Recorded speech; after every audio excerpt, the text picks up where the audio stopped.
I shared this with George before the service this morning because I did not want him to be caught off guard when I mentioned his name. But something he shared with me last Sunday before church became, for me, the starting point for my sermon this morning. He said something to this effect, that we're going to go through some real turbulent times between now and the election day, and probably even beyond that. And what I heard in him, and he shared some other things, but what I heard him saying was, how do we make sense of it? And how do we go through it? Is there any hope from the word of the Lord?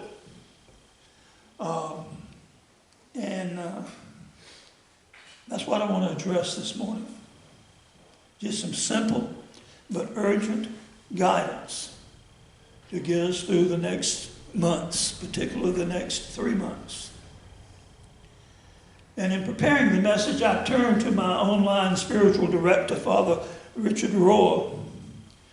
And in one of his writings, I came across something that I think will be helpful. It was 3 anecdotes that he shared over a period of time about people who found trust and faith in God.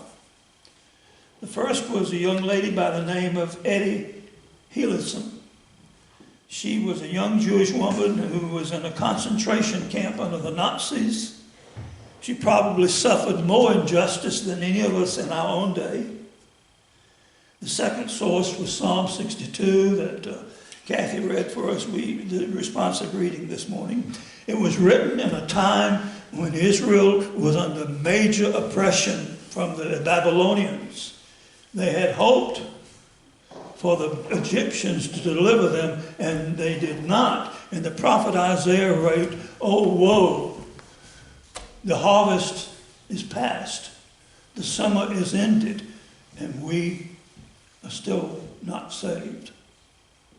And I think the point of the psalm was that in the midst of that, if we're not careful, we can become trapped in all of the things that are going on that ultimately can bring destruction, or at least serious disturbance to our souls. And the third source is from the poet W.B. Yeats in his poem, The Second Coming. He wrote that during the horrors of World War I and the Spanish flu epidemic. And these 3 sources form, I think, the message I want to leave with this morning. First, let's look at Eddie, because I believe her experience in the concentration camps in Germany can help us to learn how to keep contact with God, no matter what's going on, to especially keep contact with the God on the inside, because that's what helped her survive. In one place in her journal, she wrote, "There is a really deep well inside me, and in it dwells God. And sometimes I'm there too. And that is gold, God, that I need to manage these days, all that really matters. And it is that I might safeguard that little piece of God, you, God, in me." Yet, notice her second person usage of the term, you, God, working and talking directly and personally to God. And that says she had a presence with her, even though she was surrounded by much suffering. And I would submit to you that she challenges us to keep in touch with God on the inside, because He is our ultimate authority and our ultimate source of strength. And then there's a perennial classic wisdom of the psalm, particularly Psalm 62. And I think that whereas Eddie taught us to keep contact with God on the inside, the psalmist says, teaches us to rest in God, because it will guard our soul. Let me say that again to get it straight. The psalmist says, rest in God. It will guard your soul. The psalm, as I said earlier, was written in a time of major oppression of the Jewish people.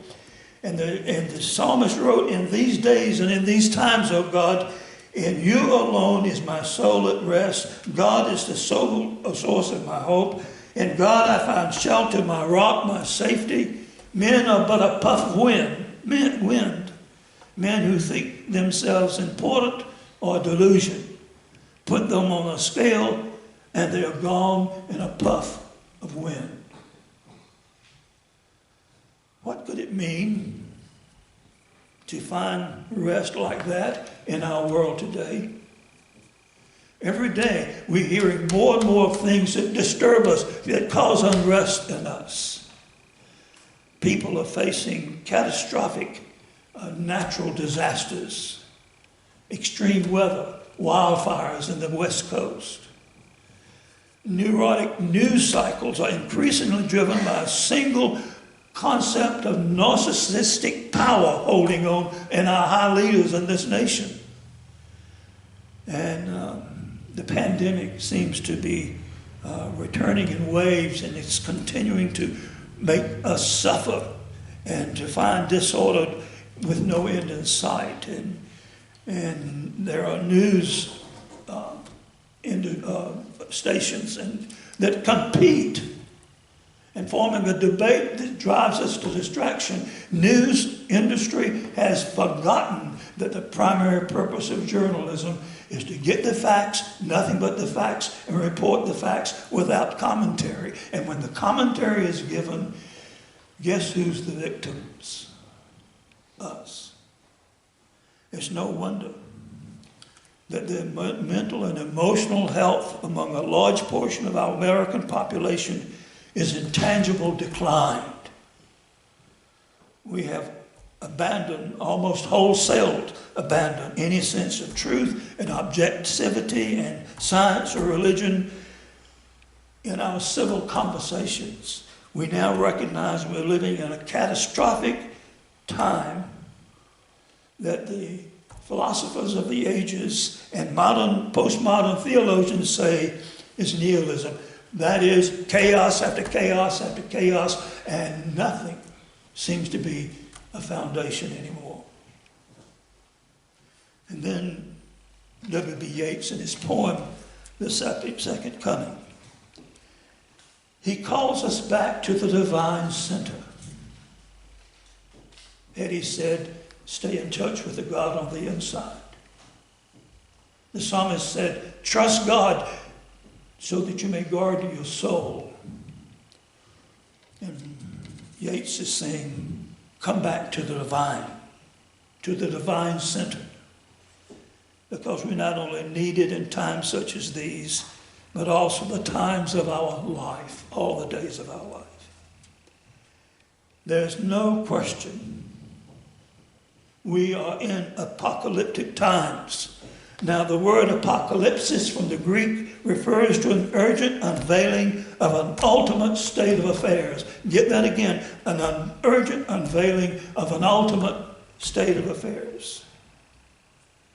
And when you read Yeats' poem, The Second Coming, it feels like a direct prophecy of what we're going through. Listen to these words from it. Turning and turning and turning in the widening circles of the vast cosmos, the falcon cannot hear the falconer. Things fall apart. The center cannot hold. Mere anarchy is loosed upon the world. The blood-dimmed tide is loosed, and everywhere the ceremony of innocence is drowned.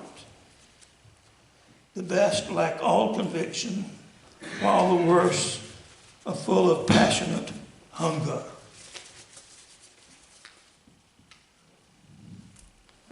Somewhere, I believe in my core being that our occupation and vocation as believers in these sad days must restore our place with the divine center, God on the inside. There was a radio program that used to be on for years and years called Back to the God Hour, if you remember it. And when we get back to God by holding it and fully occupying it for ourselves, we then will safeguard that peace of God on the inside, as Eddie Hilton said. So, and we have power. What other power do we have right now? All around us, everything is tearing us apart inside and out. No matter who wins the election, who's on the Supreme Court, it doesn't matter if we're not in touch with the center. That we can, with conscious intentionality, trust God. Because if we don't, we're going to let what's going around us lock us in a prison that even God cannot penetrate. In Union, South Carolina, in my congregation, were the in-laws of a political strategist in the 1980s. And in essence, that political strategist set loose on this land a form of campaigning that was filled with darkness and with one man said, I felt like I was stabbed in the back with a spear. And his mother-in-law shared with me that when he died at the age of 40, he was crying for forgiveness. Because all those years he had been locked in a prison. The end justifies the means. And when we're not careful, we might miss the fact that God cannot abide with us in a place of fear. And God cannot abide with us in a place of ill will and hatred. And God cannot abide with us in a non-stop valley of claim and counterclaim. And that He cannot abide with us in an endless flow of online punditry and analysis. God cannot speak inside of so much angry noise and conscious deceit. God cannot be found when all sides can't even hear the falconer anymore, who is God. So, Eddie said, stay in touch with the God on the inside. The psalmist said, rest in God that your soul will be guarded. And W.B. Yeats says, let love be the womb of your life where God is born anew. And I ask you this morning, offer that womb to God. Don't shut Him out. Let Him help you that through the coming dimmed tide, so that it may not make a way into your soul. So, I want to challenge you this morning to some practical thing, I think, that can help me, I hope help you, keep in touch with God, rest in God, and return to God. And here it is. I recommend, men, that you join me for the next several months, that you impose a moratorium on exactly how much news you're subject to. Hopefully not more than an hour a day of television, Facebook, or other social media, internet news, magazine, newspapers, political discussions. They will only tear you apart and pull you in a world of opinion and counter-opinion, and not and away from the divine truth, which is always found in the bigger, better place, and that is the bigger, better place in the heart of God and God's love. In place of that, I suggest that you join me in using your time for something more worthwhile, something more helpful, such as reading the mystical masters, or to pray every day, or to study the scriptures, or preferably all of those plus others, doing something good, an act of charity for a person every day. You'll be enriched for it the most. Why? Why do I ask that? Because you have much to gain and nothing to lose. Nothing at all. And the world, with you as a stable center, has nothing to lose, but everything to gain. In the name of God, who is Father, Son, and Holy Spirit. Amen.